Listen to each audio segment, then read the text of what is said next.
महाराष्ट्र शिक्षक पात्रता परीक्षा टीईटी का पेपर लीक होने और परीक्षा स्थगित किए जाने के बाद राज्य की राजनीति तेज हो गई है।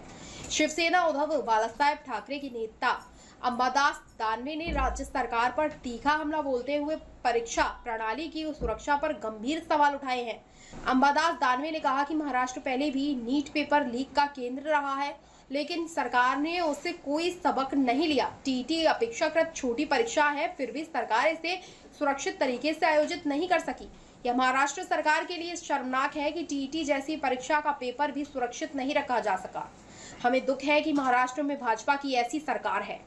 इस बीच पेपर लीक मामले की जांच जारी है। पुलिस ने 3 आरोपियों को गिरफ्तार किया है और पूरे मामले की जांच के लिए विशेष जांच दल एसआईटी का गठन किया गया है। परीक्षा परिषद ने टीईटी परीक्षा को फिलहाल स्थगित कर दिया है और नई तारीख जल्द घोषित करने की बात कही है। इस प्रकार सीईटी का पेपर लीक हुआ है। महाराष्ट्र नीट का भी पेपर लीकेज का केंद्र स्थान रहा है, उससे भी सरकार ने अनुभव नहीं लिया। जो टीईटी की एग्जाम वैसा देखा जाए तो बहुत छोटी एग्जाम है, उसमें भी महाराष्ट्र का सरकार पास नहीं हुआ। जो शिक्षक ये टीईटी देती है वो शिक्षकों की ही ये टीईटी, मैं समझता हूँ उसका पेपर लीक होना बड़ी महाराष्ट्र सरकार की बेइज्जती इसके माध्यम से हुई है।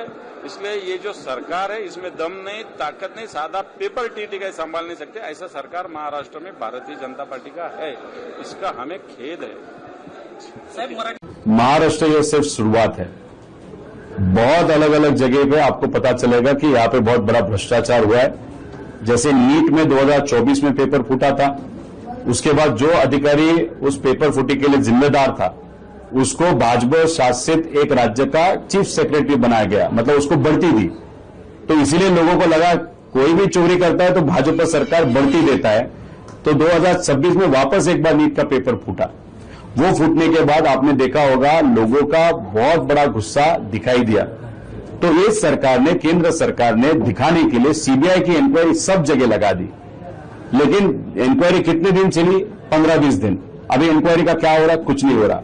उसी में टीट का पेपर अभी जो फूटा है, 4.5 लाख विद्यार्थी उसके एग्जाम वहां पे देते हैं। यहां पे भी भ्रष्टाचार, मतलब जो बच्चों के भवितव्य के जो पेपर है, जो एग्जाम्स है, जिसके लिए बहुत पैसा खर्चा करके लोग बच्चे वहां पे पढ़ाई करते हैं, उसके लिए परिश्रम करते हैं, वही पेपर अगर फूटता है, उसके कारण एग्जाम कैंसिल होते हैं, तो उसके कारण जो मेंटल प्रेशर है बच्चों के ऊपर बहुत बढ़ जाता है। और कभी कभार जैसे नीट में 22 बच्चों ने वहां पे आत्महत्या की, और वही चीज अगर इसमें होगी तो उसके लिए पूर्णपणे ये सरकार जिम्मेदार होगा। सरकार ने जिम्मेदारी लेके जो भी व्यक्ति जिम्मेदार है, मंत्री हो या कोई भी हो, उसका राजीनामा लेना चाहिए, हम सबकी मांगनी है।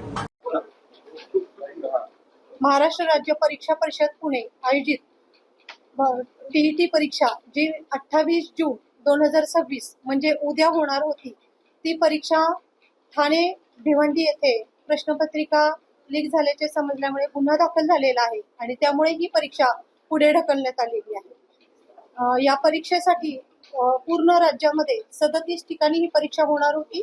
37 ठिकाणी 1728 केंद्र होते।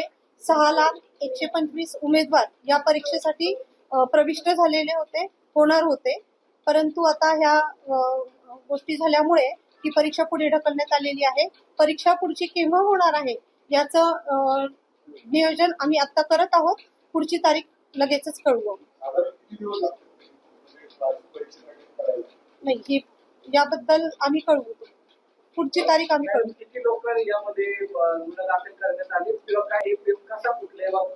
याबद्दल काहीच माहित नाहीये, परंतु कुठला आमचे अधिकारी परीक्षा परिषदेचे अध्यक्ष, त्याची चौकशी चालू आहे। याची चौकशी अंती निष्पन्न होईल। 3 लोकांवर गुन्हा दाखल झालाय असं समजतं। अशा प्रकारची परीक्षा घेण्यासाठी मोठी प्रक्रिया असते, फॉर्म भरण्यासाठी डेट दिली जाते, ती डेडलाईन असते, त्यानंतर शुल्क अधिक शुल्क आकारून सुद्धा फॉर्म भरून घेतले जाते। किती दिवसांची प्रोसेस असते? ही साधारणतः 3 आठवड्यांची प्रोसेस जाते, परंतु या परीक्षेसाठी ज्या उमेदवारांनी रजिस्ट्रेशन केलेलं होतं त्यांना पुढे रजिस्ट्रेशन पुन्हा करण्याची आवश्यकता असणार नाही, कारण यामध्ये त्या उमेदवारांचा दोष असणार नाही। त्यामुळे ही पुन्हा रजिस्ट्रेशन फी आम्ही आकारणार नाही। साधारण किती लोकांनी फॉर्म भरले होते अर्ज बंधूंचा? 6,128. केंद्र परीक्षा केंद्र किती होते? 1,728 केंद्र होते. म्हणजे परत फी नाही घेणार. परत फी नाही घेणार. ओके.